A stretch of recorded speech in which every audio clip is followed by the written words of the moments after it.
नमस्कार मित्रांनो, स्वागत आहे सर्वांचं ॲग्रिकल्चर इंडिया ब्लॉग या यूट्यूब चॅनलमध्ये।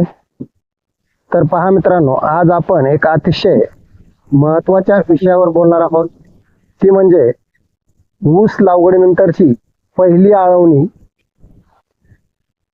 ऊस लागवड केल्यानंतर पहिल्या 60 दिवसात या काळात जर आपण योग्य आळवणी केली तर मित्रांनो ऊसाचे भरपूर फुटवे येतात आणि पिकाची वाढ जोमाने होते। आज मी तुम्हाला अशा 3 आळवण्या सांगणार आहे ज्याचा फायदा सर्व शेतकऱ्यांना होईल। तर मित्रांनो, त्यासाठी तुम्हाला हा व्हिडिओ शेवटपर्यंत पाहायचा आहे। नवीन असेल तर आपल्या ॲग्रिकल्चर इंडिया ब्लॉग या यूट्यूब चॅनलला सबस्क्राईब करायचं आहे। तर मित्रांनो, चला आता आपण महत्त्वाच्या ह्या 3 आळवण्या कधी कराव्यात आणि कोणत्या वेळेस कराव्या, किती प्रमाणात कराव्या या संदर्भातली माहिती पाहणार आहोत। पहिली आळवणी मित्रांनो साधारणपणे ऊसाच्या 15 ते 20 दिवसांनी करायची आहे। तर मित्रांनो, ही 15 ते 20 दिवसांनी आळवणी केल्यामुळे यावेळी मुळांची वाढ महत्त्वाची असते। यासाठी मित्रांनो आपल्याला ती आळवणी करायची आहे। ह्युमिक ॲसिड 1919 आणि एखादे चांगले बुरशीनाशक एकत्रित करून मुळाशी मित्रांनो आपल्याला हे खत ही आळवणी द्यायची आहे। मग मित्रांनो तुम्ही ते थेट एखाद्या बारीक छोट्या बकेटमध्ये देऊ शकता किंवा आपल्या पंपाच्या साहाय्याने थेट मुळापर्यंत पोहोचू शकता। आणि मित्रांनो, एखादे चांगले बुरशीनाशक एकत्रित करून मुळाशी द्या। यामुळे काय होणार मित्रांनो, मर रोगाचा जो धोका आहे तो धोका टळतो आणि सुरुवातीपासून ऊसाला चांगली ताकद मिळते।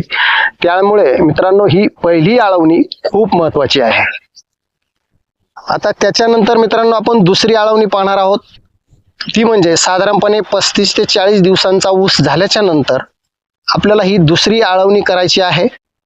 आता ही दुसरी आळवणी यावेळी मित्रांनो आपल्याला काय होणार आहे, आपल्याला फुटव्यांची संख्या वाढायची आहे आणि त्यासाठी 12-61-00 सोबत चिलेटेड सूक्ष्म अन्नद्रव्ये आणि पुन्हा थोडे ह्युमिक ॲसिड वापरा। हे मिश्रण फुटव्यांना जोम देते आणि पानांना हिरवेपणा वाढतो। त्याच्यामुळे ही मित्रांनो 12-61-00 ही आळवणी जर केली तर आपल्या ऊसासाठी खूप चांगल्या प्रकारचा फायदा होऊ शकतो मित्रांनो। त्याच्यामुळे साधारणपणे 35 ते 40 दिवसांच्या दरम्यान मित्रांनो ही आळवणी आपल्याला करायची आहे। आणि मित्रांनो सगळ्यात शेवटची आणि तिसरी आळवणी आहे। तर ती आळवणी कधी करायची पहा मित्रांनो, साधारणपणे आपला ऊस 55 ते 60 दिवसांचा झाल्याच्या नंतर मित्रांनो आपणाला ही तिसरी आळवणी करायची आहे। तिसरी आळवणी आणि शेवटची आळवणी आहे मित्रांनो ही साधारणपणे 50 ते 60 दिवसांनी जेव्हा आपण पहिले खत देतो, यावेळी मित्रांनो आपल्याला 052-34 मॅग्नेशियम सल्फेट आणि अमोनियम ॲसिड वापरायचं आहे। यामुळे ऊसाची कांडी भरण्यास सुरुवात होते आणि ऊसाची उंची वाढायला मदत होते। त्याच्यामुळे जमीन चोपण आणि पाणी खारट आहे तरीही या पद्धतीमुळे चांगला रिझल्ट तुम्हाला मित्रांनो मिळू शकतो। त्याच्यामुळे ही महत्त्वाची आळवणी तुमच्या ऊसासाठी करणं खूप गरजेचं आहे। तर अशा प्रकारे मित्रांनो ह्या 3 आळवण्या आपल्याला मी सांगितलेल्या कालावधीमध्ये करायच्या आहे आणि ह्या 3 आळवण्या जर केल्या तर मित्रांनो बघू शकता तुमच्या ऊसाचे फुटवे तुम्हाला मोजता येणार नाही एवढे फुटवे निघतील आणि खूप चांगल्या प्रकारे त्याची वाढ होईल।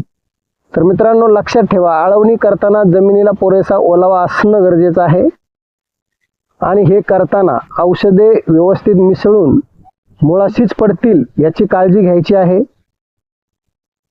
त्याच्यामुळे तुमचा वायफाट खर्च वाया जाणार नाही।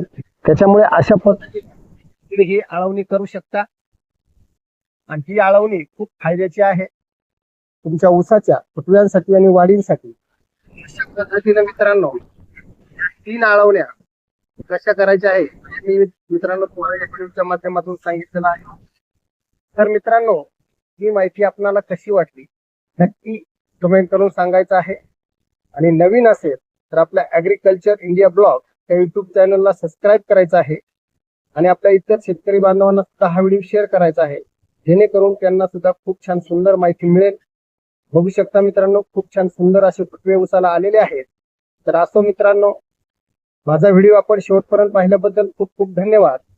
आणि असे भरपूर माहितीचे व्हिडिओ मी ऊसा संदर्भात असतील, डाळिंब संदर्भाचे असतील, अन्य पिकांच्या संदर्भातले टाकलेले आहेत, अपलोड केलेले आहेत. तर ते सुद्धा आपण नक्की शेवटपर्यंत पहा आणि जरूर एक लाईक कमेंट करा. खूप खूप